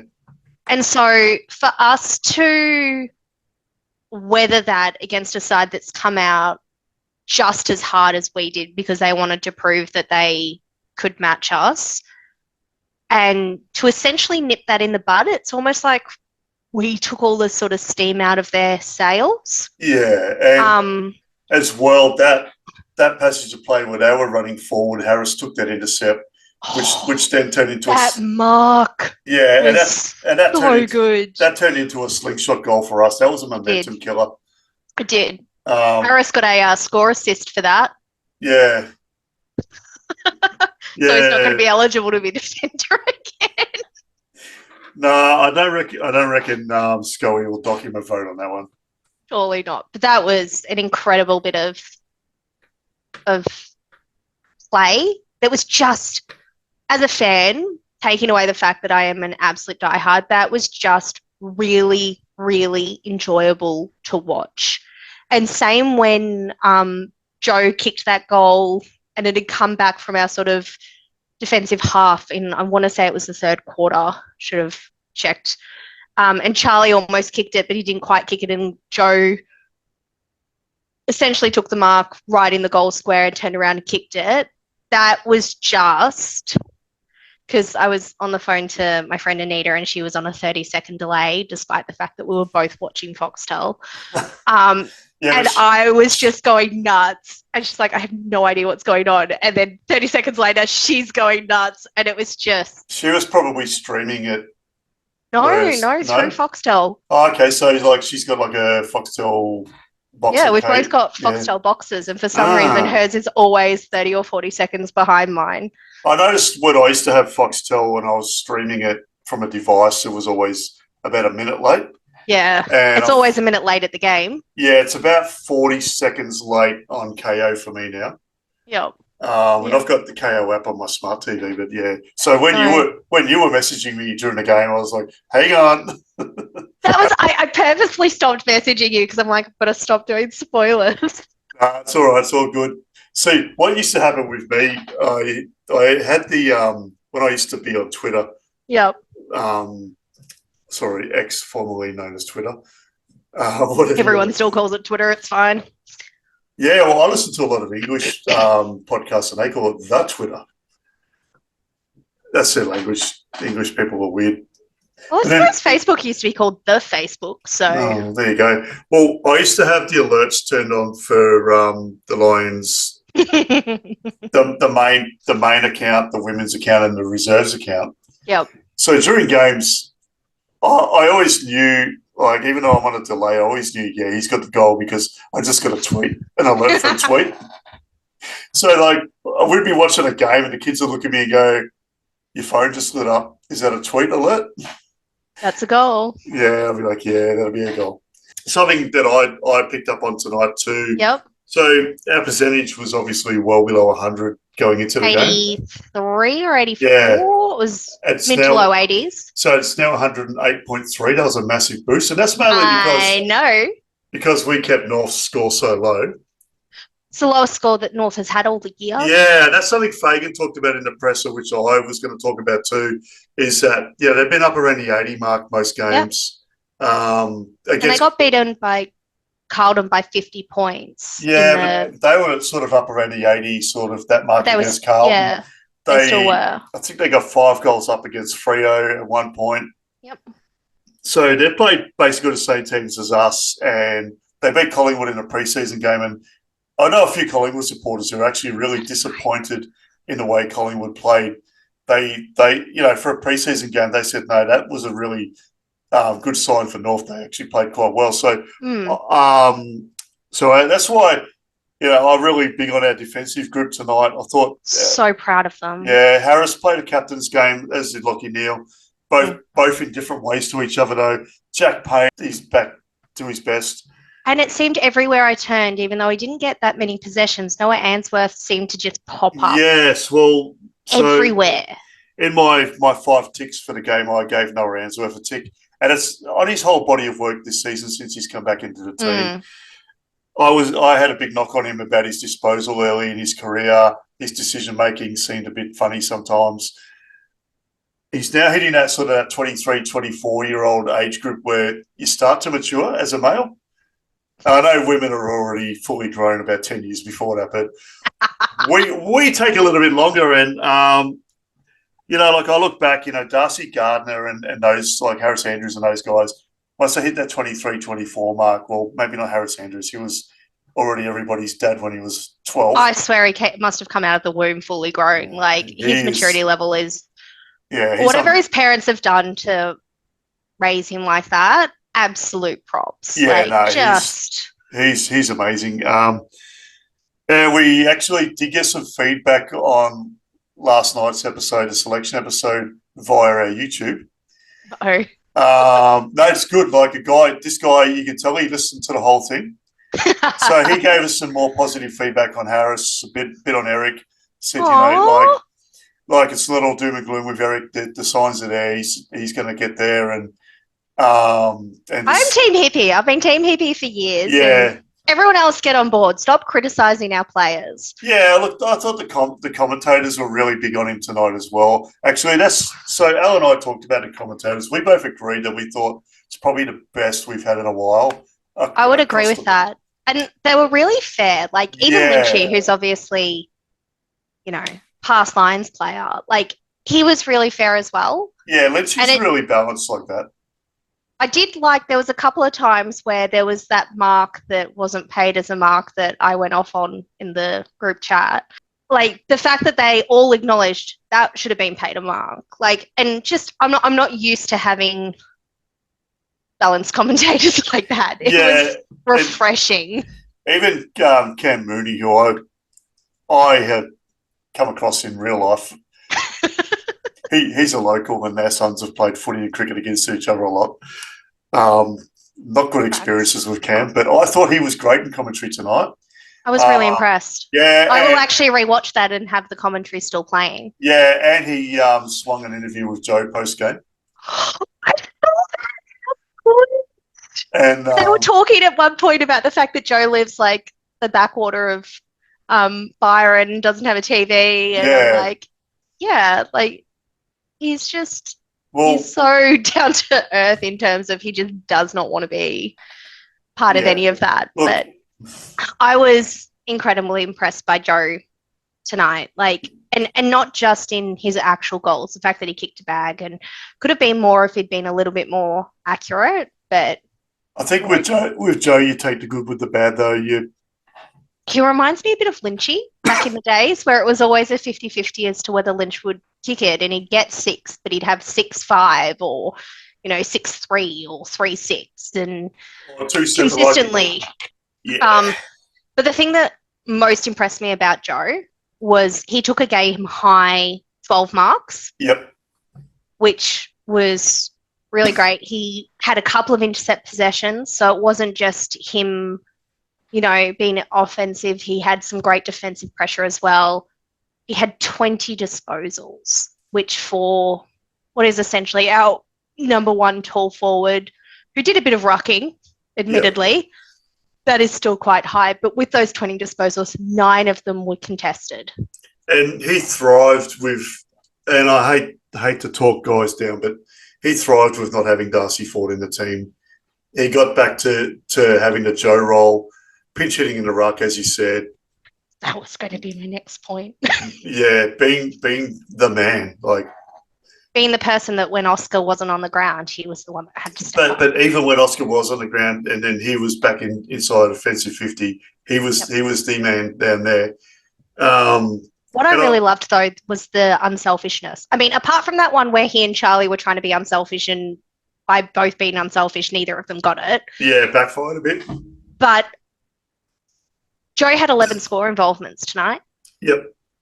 And it feels like, how we were talking about last night about the fact that when our team clicks, particularly our forward line, they just click. Yeah. And I felt like we'd flicked that switch, and I felt like our mids weren't just bombing it in. It felt a lot more deliberate. It felt a lot more controlled.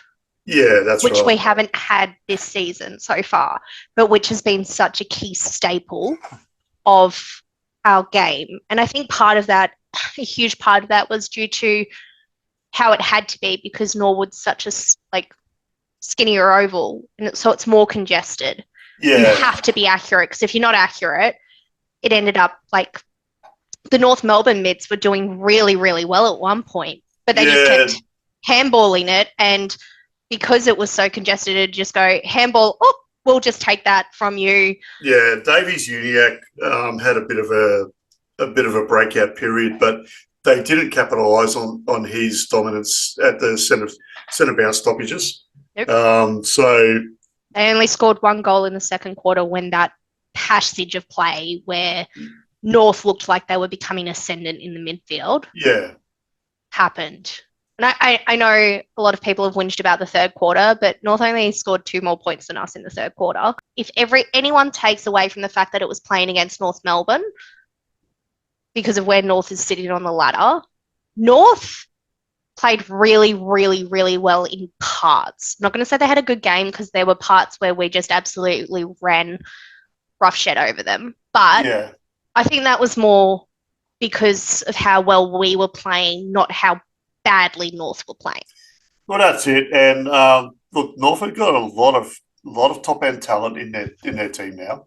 They do. A little bit of thanks to the AFL, but also they've weeded out a lot of guys who were, as I said to Al, there's a lot of guys on their last legs, but also the guys who weren't committed to their cause, like Horn Francis and a few others. Obviously, Jed Anderson moved on when Clarko turned up because of past issues that I'm not legally obliged to mention.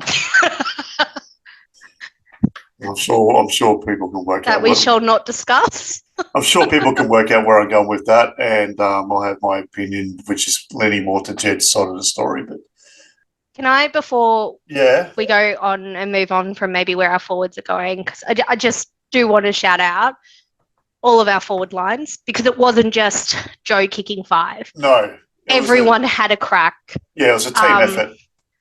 And they were really selfless. And that was one of the things I've just loved about the way we've played over the last 2 years. And we've been missing for the last couple of weeks.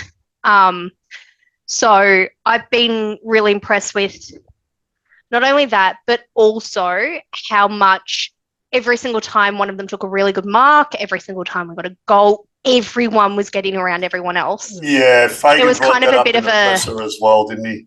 Yeah, it was kind of a bit of a you to everyone who's been crapping on our club this week. Yep. And it was really, really, really nice to see. But as a fan, enjoying playing together. Yeah, I think they've sort of got that brotherhood mojo back, which again, I think they had it. I just think that everyone was just like, shh, we're talking positive here. Yeah, I know, but like I'm trying to be realistic. I sort of felt there was a little bit of a disconnect on the field with, I don't know, I won't say certain guys or certain other guys because that's not true. It's more, I think certain guys were just keeping to themselves. More certain things where they would normally celebrate as a group, they were celebrating in little groups, not one whole big group. Whereas tonight it was an all-in effort with everything. But did you get to see him singing the song? I did. Yeah, I may have watched it a couple of times.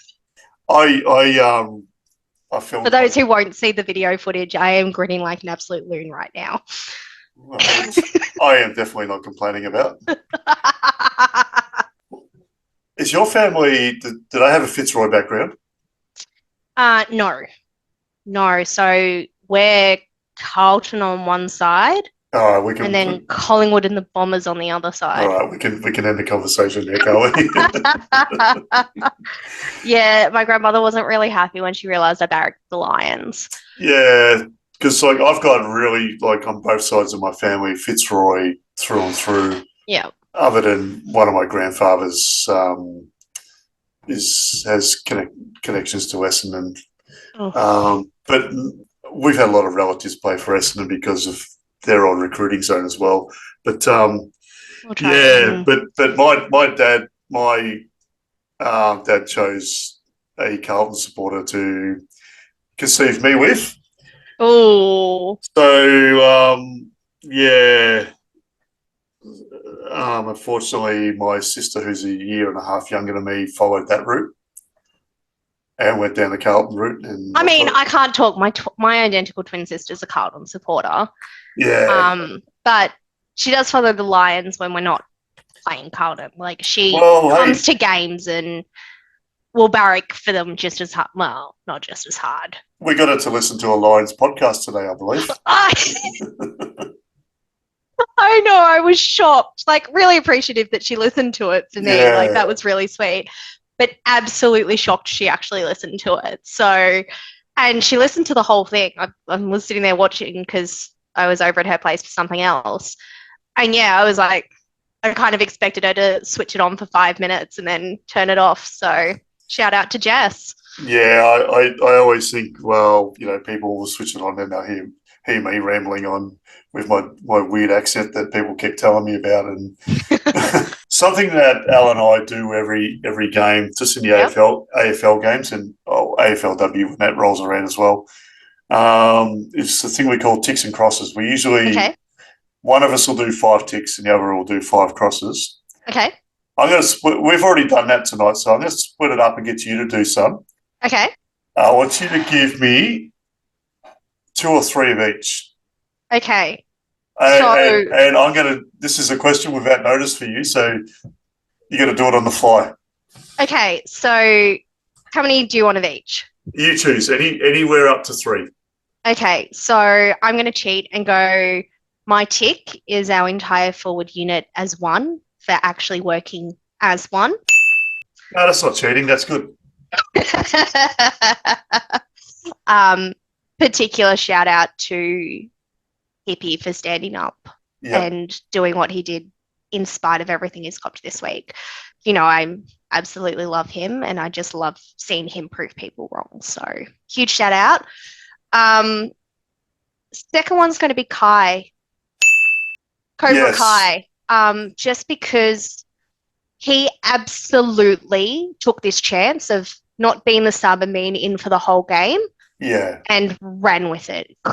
Kicked 2 goals, could have been a couple more if he'd been a little bit more accurate. Yeah, but he's also still really immature as well. So that will come with maturity. Not only that, but he got quite a few possessions. I think it was in the high teens possession-wise. It was certainly over 15. Yeah. Had a couple of uncontested possessions. And not only that, but he was definitely involved in that selflessness of our forward. The things with Kai tonight was, firstly, he had one role for the game. Yep. And it was the role that he plays. Not being subbed into fill something because someone's injured at halftime. Fill gaps.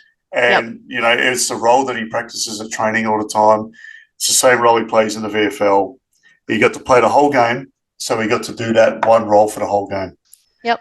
And fantastic. It's now incumbent on anyone else who thinks that they're going to get in the team to take it off him. It's his. Yep. It's his until he's. It's not, basically. I'd agree with that. Yeah, I would agree with that. I was so impressed by him today. And I thought it was pretty funny when Fagan said, "Oh yeah, it was good to see Loman play a full game tonight." Well, come on, mate. You're the man in charge here. Maybe he's not in charge of that. I don't know. Yeah. So who would be ultimately in charge if not Fags? I know. Danny Daly? I know. I used to farm out the interchanges and that sort of thing to someone. No, I'm too much of a control freak. I'd want saying everything. Yeah, I am too. But you also want to be able to have someone who's just that's their whole focus. Yeah, that's true. And I reckon Dunks used to do a lot of that, Nicole, when she was around. I still miss her. Yeah, that's the thing. Like, I know there's been a lot of roughness for the club, but I don't think anyone's really given much credence to how much her losses impacted. Yeah. Like 30 years at the club, and she was like a second mum or an older sister. To most of them, yeah. All of them. Every single guy wells up talking about it. But yeah, having said that, so the growth of this show in the last couple of weeks, I would say 3 weeks ago, we were sitting on 20 total listens. Wow. And we're now just on Spotify alone, top 2,000. Wow, gosh. That only accounts for 36% of total listens. I love to say, like, I'm totally taking credit for something that I have really nothing to do with. So, so previous selection chats haven't been as exciting, or it's actually, funnily enough, our VFL raps were getting more listens. Probably because not a lot of other podcasts cover it. Oh yeah, not only that, I think they're also because they were winning. So you've given us 2 ticks. You got any more? Hugh is always a tick in my book, but it's nice to see him get the credit that he deserves. He did some really good work today. Most disposals on field, and it was a bit quality slow. disposals. It was a bit slow working himself into the game early, but when he was in, he was in. I feel it was almost like Lockie sort of led the charge, and then when Lockie had to pull back because he was trying to manage not re-injuring himself, Hugh stepped up, and even actually Josh Dunkley stepped up as well. So absolute props to our midfield. Would have been nice to see Dunks get that goal that he was talking about, but he was close. He's apparently got a special goal celebration. So he's probably jinxed I hope he does it at the Gabba, so we get a bit tasteless Swift. So yeah, so he's probably jinxed himself by announcing that publicly that he's going to do something. But yeah, look, I even thought Berry worked himself into the game at various stages. He was a bit rough early. I feel like a couple of them were rough early, but there was enough performing that we covered that. Yeah, they look like as a team, they look like a group of guys who were searching for their best form. They looked cohesive. Yeah, and they got the cohesion in. They didn't find their best form, but they found the right level that they needed to win this game comfortably. And it felt like a lot of that cohesiveness really seemed to come to the fore in the fourth quarter. Yeah. Like, it felt like almost all of them were building. Yeah, and they withstood the challenge when it came, which is a knock we've had on them in the past that they do sort of go hard and then go home at halftime. Yeah, I wouldn't go to that extent, but yeah, along those lines. We've got to be a little bit positive, but because they generally still win those games, just not by as much as they could. I'm always positive.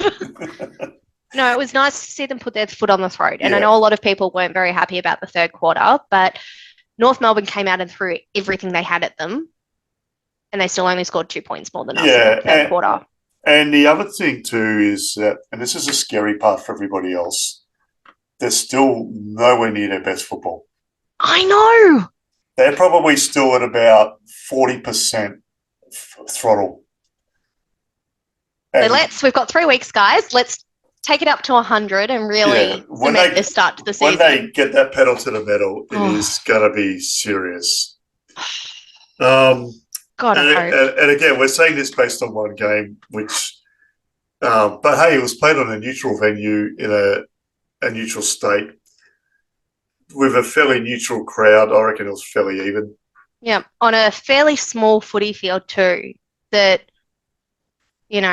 definitely required a change in the way that both teams played. Yeah, and our wingers are usually so important to us, but they played more inside than out tonight as well. Like Fletcher in particular has always been that outside player, whereas tonight he was winning some balls. Look, he's not really having a good season, I don't think. I think he's probably in our bottom handful of players. He's only a baby though. Yeah, it's that's time to grow. Yeah, that's the point. But he still showed improvement tonight. Still needs to work on a couple of things, which he will, because he's probably only just turned 19 or about to. And if your worst player on the ground is an 18-year-old, then you're going all right. Like if your captain or your Brownlow medalist is your worst player on the ground, then there's problems. Exactly. And that's not the case. Yep. Yeah. All right. So you got any crosses for us? Yeah, I got a big cross. Yeah. Not super game related, but I don't particularly want to diss our players. So big cross is that it was technically a Lions home game. We won the coin flip, so it was technically our home game, and we didn't have songs playing. Didn't like that. Yeah. I know it's a Gabba special, but it's technically a home special, so I feel like if they knew it was going to be our home game, they could have paired something up, because it would have been really nice listening to Country Roads 40 seconds in. Commentators did mention that a couple of times. But that ground, and I've been there a lot of times when I was in Adelaide, because I've been everywhere, man. And Norwood was my club, funnily enough, because we lived not far from there. And that ground probably has a gramophone, not an MP3 player. So it's one of. I'm sure it's got one of those wind-up dog in the tucker box style ones. But well, they didn't even seem to play the song at the end. I couldn't hear it. They did. Yeah, I've got some video off my TV from I think I filmed the last minute and a minute after the siren. So they definitely played the song. In 2024, their first victory of the season after 3 losses to start the season. The Spiles tell you more than words can. 70-point win at Norwood Oval. You gather round against the team they smashed by 91. You gather round the last year in front. Any more crosses? I really hate to do this because I love him, but Charlie Cameron's effort in the second start of the third quarter. Yeah. Take away his one goal. He had one possession which resulted in one goal at halftime. At three-quarter time, he still had one. Oh, did he? So in my notes, I just wrote Chuck with a question mark next to it. He really improved in the fourth quarter. Yeah, and absolutely. when I said that the team was building, he's one of the ones that I really thought about. But at the same time, the others were firing to allow, so it covered that. And the other thing with Chuck too was that, and Fagan alluded to this himself after the game, was the delivery to him was a lot better. Yeah. The delivery into the forward group was generally a lot better. Darcy Wilmot and Zorko bombed it in a little bit, but not really enough to make a difference. The rest of the guys were sort of a lot more targeted and a lot more.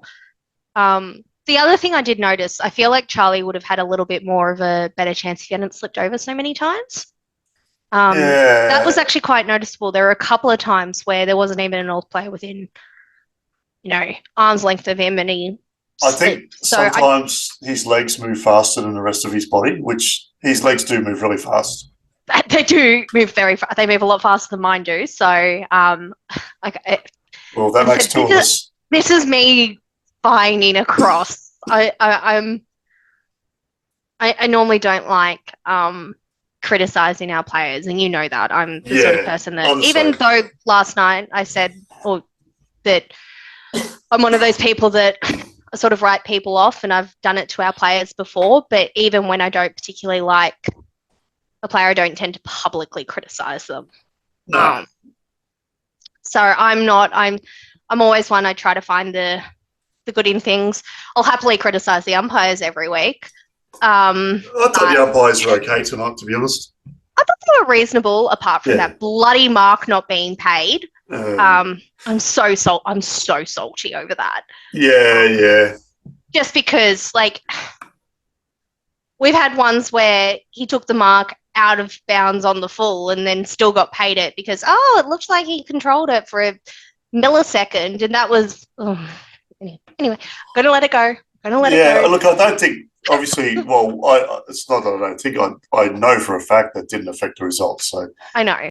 I don't mind if the umpires are bad, as long as they are consistently bad and equally bad. Yeah. It's when they're bad and it's one way bad, and that was very evident last week with a couple of the calls that were paid one way and not the other. And it was the same umpire for both sides that was paying them to one and not the other. That's when I get really irritated. All right. So, what about your player of the week? And you can make up any criteria you want for it. Well, but if you say you're picking someone because he's cute, I'm gonna ping you. I don't do that. I mean. I would love to say Hugh because he is my favourite player and he's genuinely my favourite player. In fact, you're not seeing it, but I've just held up my phone, which has literally got Hugh as my background and has had that exact same background since I got this phone years ago. But so I do want to say Hugh because he played really well, but I can't go past Joey's efforts. All right. So it was phenomenal. A bag of goals, incredible defensive and offensive pressure, a high level of disposals that were effective and not just weak, and standing up and helping others click. I think he did really well, and I think he deserves it. All right, so you're locking in Joe? I'm locking in Joe Danaher. All right, so for the listeners, the leaderboard... Second place, it would be Hugh. The leaderboard at the moment is Joe Danaher on 4 votes. Al and I both picked him tonight as well. Oh, good. And I picked him against Freo. And we got Kalarchi on 3 votes. Oh, he has had a couple of blinders this season so Yeah. far. He was last week. I felt like he was the player that's really only stood up and Yeah, Al did say that as well last week. And I thought in every game that I've watched this year, he does those little things, the little tap-ons to advantage or bobs up when the other team's getting a run on or whatever. he had a couple of really great tackles tonight too. Yeah, Particularly in that second quarter passage play that just absolutely halted North Melbourne's momentum. Yeah, he's really good. So we've got him on second with 3 votes. Yep. And then we've got Zorko and McCluggage with 1 vote each. And that rounds that out. Excellent. All right. Well, I reckon we're going to wrap it up there. Excellent. Well, thanks for having me. That's all right. Said last night, and I'll say it again, I've really enjoyed these chats. Look, anytime. I've got all the time in the world for you, so. Oh, thank you. That's all right. Yeah. Same too. Well, I appreciate that. Of course. All right. Well, that's it for our round 4 wrap up with both Al and Deb and myself. And hope you enjoyed listening. And if you do, make sure you subscribe, turn on notifications, and keep listening because there's a hell of a lot more to come. And hopefully we can have a hell of a lot more of episodes where we talk about the boys winning, and that leads into maybe a premiership this year, which would be fantastic. Until then, we'll be back probably Wednesday night to talk about the team selection for our game against Melbourne. I may not be on air for that one, but we will still have an episode come out. And we'll also, in between now and then, I will finally bring out Alan myself chatting about our recruitment in the Fagan era as well. That's a pretty good one, and that's ready to roll. So we'll upload that soon as well. So, yep, thanks for listening, and again, thanks to everybody who has listened on all of the formats: Spotify, iHeart, Apple, and even YouTube as well. Doing really well there. Thanks to everybody who's given us feedback. It's been really, really good and really helpful, and I appreciate every single one of you. All right. We'll see you soon.